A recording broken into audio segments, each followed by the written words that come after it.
सांगलीतील इस्लामपूरमध्ये महात्मा फुले शिक्षण संस्थेच्या प्राचार्य डॉक्टर N.D. पाटील विधी महाविद्यालय, श्रीमती सरोज नारायण पाटील मानसशास्त्र संशोधन केंद्र आणि प्राचार्य डॉक्टर N.D. पाटील बहुउद्देशीय सभागृहाच्या उद्घाटन सोहळा पार पडला।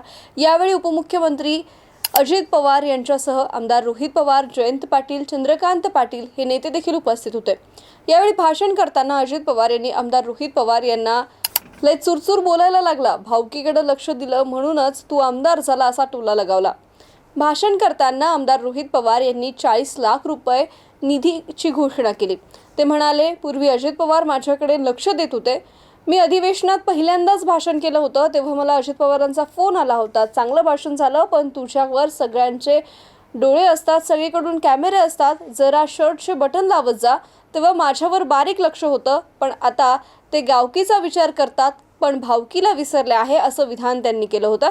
अजित पवार यांनी त्यांना चांगलंच उत्तर दिलं।